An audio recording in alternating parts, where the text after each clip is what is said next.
Welcome to the social science class, children, and I welcome you all to learn the history part of the social science. And when the word history comes, what comes to our mind? The things which comes to our mind is what is there in the history. What is history? So history is anything which happened in the past or any event. If you remember your childhood, the things you used to do, and parents sometimes say when you were young you used to behave like this, when you were young baby you used to do like this, this was the first poem which you learned, this is the first thing which you did. So all those things which took part in the past, it becomes the history of a life.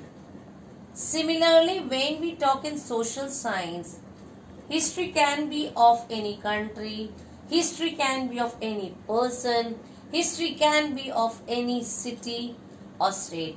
Like in Mumbai chapter, we come to know that what is the earlier name of history.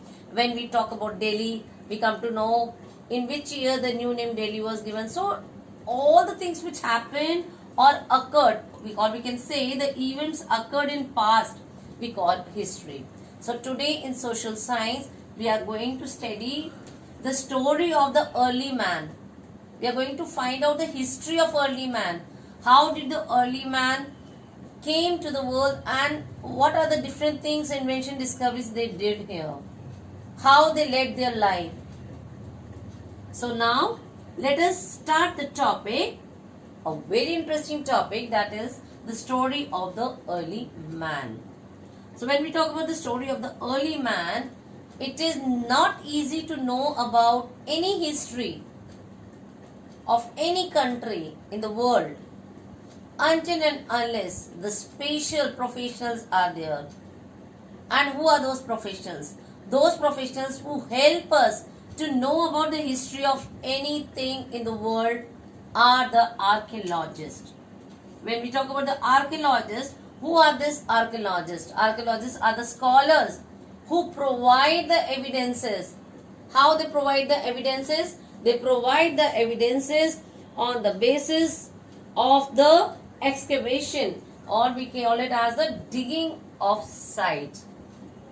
When they dig the different sites and the remaining things, can be the tools, can be the shelter or anything, coin of that particular period or that prehistory, is only known by them, by getting the or by digging the sites. So these, we should thanks to these professionals that they help us to know the history of the world. So today we are going to study the history of the early man. How did the early man was there? So we are going to understand the story of the early man. Then comes your hominid. When we say hominid, hominid are the early man that appeared on the earth. And when did the early man appear on the earth? The early man appeared on the earth about 40,000 years ago. Okay, if we count the years on the fingers, it is not easy to count also. But we can do through this, with the help of the archaeologists, with the help of the evidences provided, we are able to understand they are there since the 40,000 years ago. And in which continent we find these hominids? We find the hominids in the continent that is your Africa. Africa is also called as the dark continent. Okay, Africa is also the other name for Africa is the dark continent. And in this dark continent, in the history, we know that the hominids are found there first. So now we will understand the sources of our knowledge. So when we talk about the sources of knowledge, children, or we talk about the sources of a study, as I told you that the archaeologists were the scholars who helped us to know about the early man. And do you know, children, the early man was scared of all the natural things. Why? Because they were not afraid of how to grow the crops, how to grow the food, or to how to make the house. So they were wandering here and there and finding their ways to how to live. So when they were wandering here and then, so buying so many other things which are there, and those things where they lived, how they used to make the clothes or what they used to do, all these things together help us as the source of our study. So to know about the early man, the different source of studies, we can say that, or we can say the sources of our knowledge about early man are: number 1 is a discovery of stone tools, number 2 is remains of shelters, and third is the cave paintings. When we study about all these three, okay, when we study about this discovery of stone tool, we are going to talk about the Stone Age also, then remains of shelters where they used to live. So I'll talk in detail all these things, and then the cave paintings also, how they used to express themselves. Okay, so now first start with the discovery of stone tools. So when we say about the discovery of stone tools, children, do you know that early man was not aware of the metals, because they do not know anything about the metals. They don't have the knowledge of the metals. So his tools were very simple. Okay, and they were made of stone, woods, and bones. So the early man used these sharp stones. What they use? They use the sharp stones, and from these sharp stones they made all these tools of the different shapes. Okay, they make something like this also, sphere like this, and but here they are using the stones. Okay, they are using the stones over there, and all these stone tools are, that is why this period where the early man used the stone tool is called as the Stone Age. What were the different uses they used to do with the sharp stones or the stone tools? The different uses which they were doing with the stone tools were, they were using it for hunting, they were using it for fishing, digging and sewing.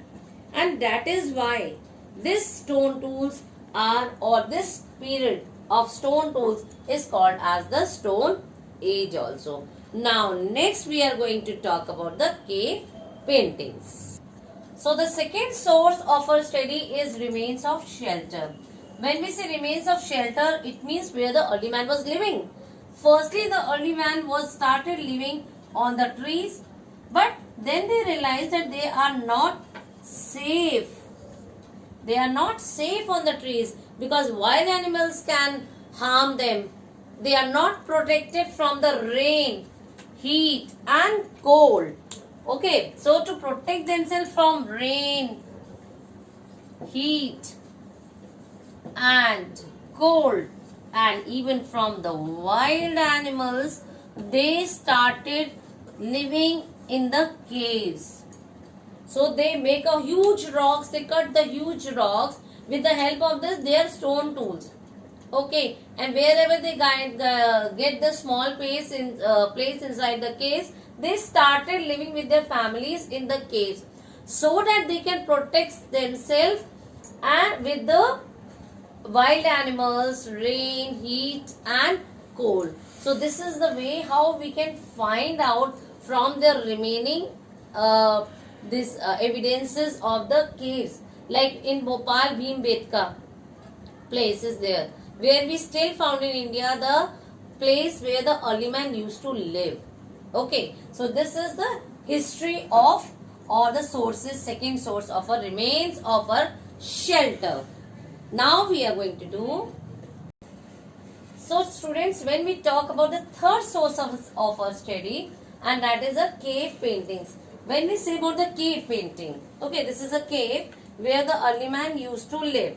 We talk about this cave painting in these caves whenever, because they are not able to express themselves.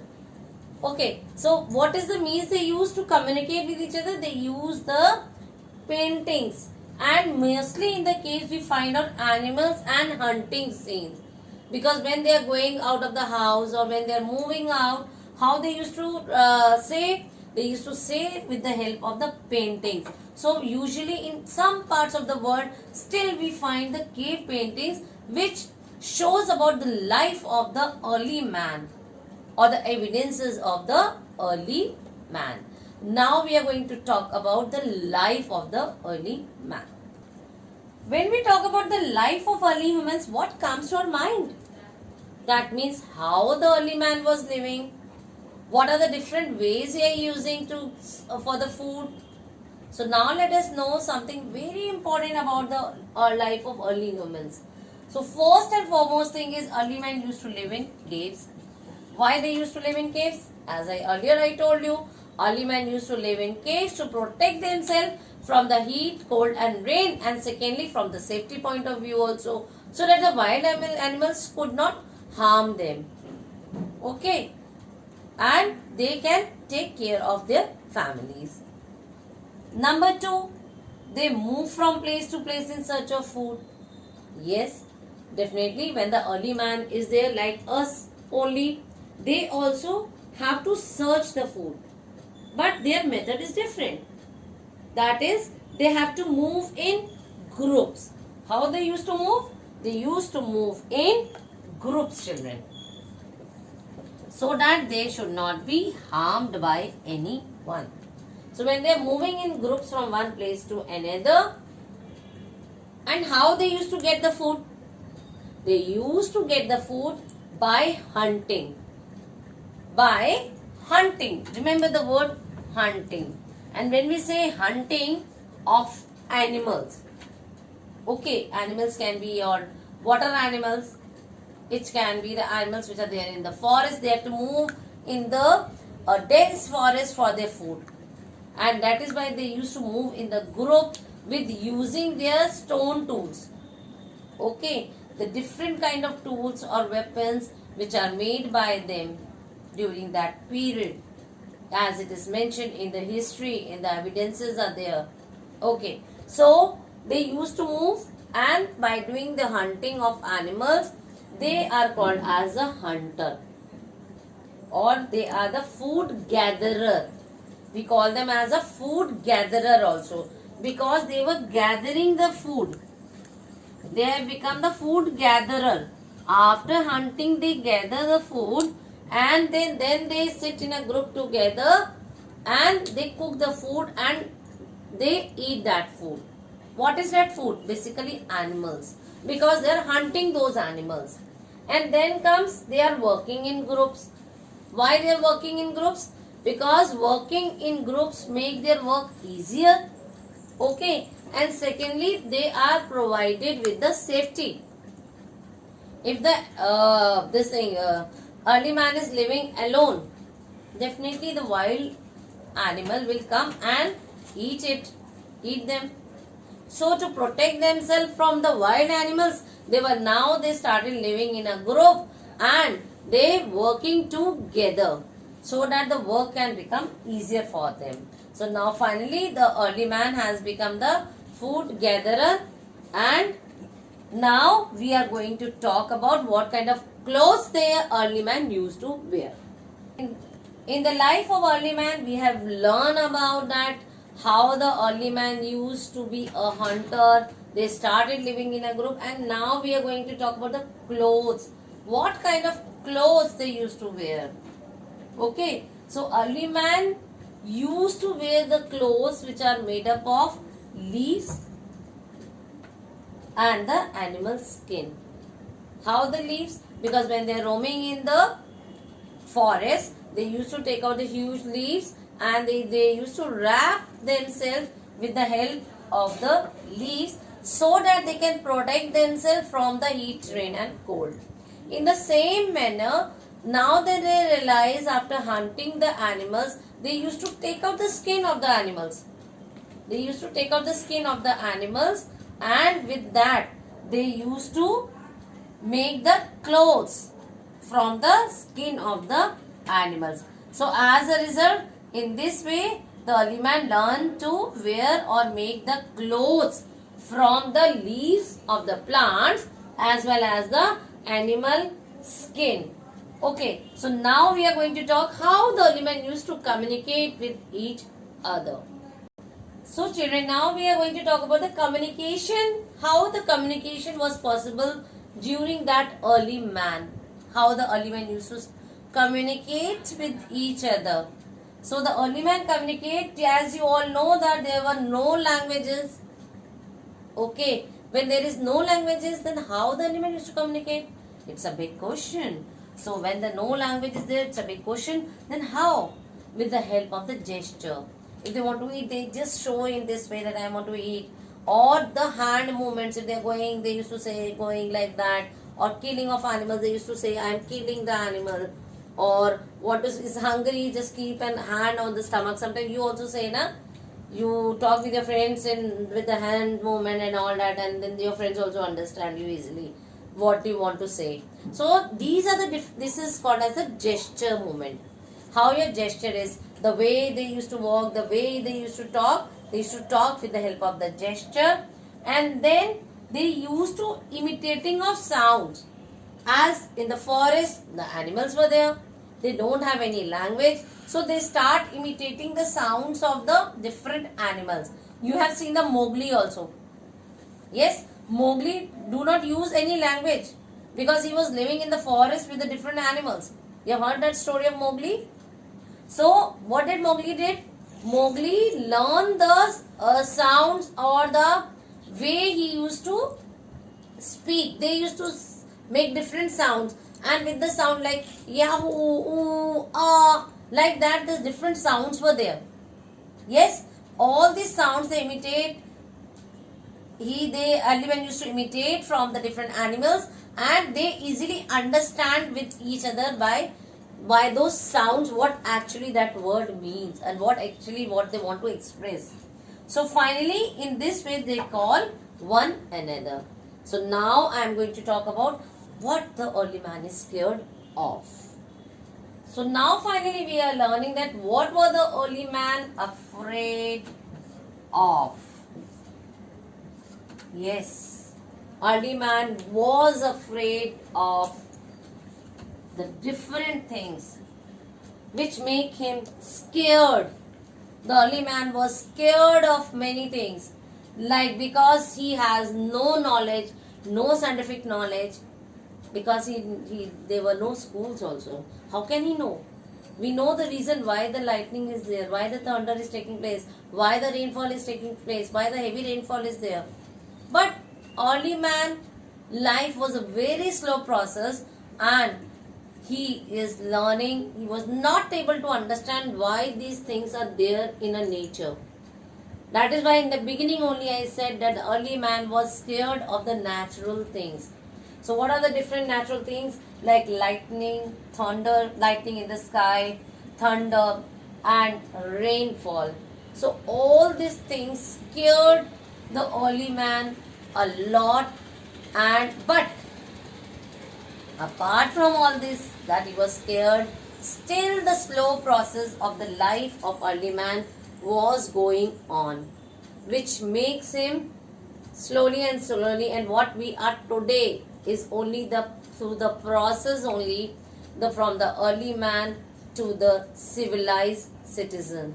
So with this I end up my class, and goodbye and have a nice day.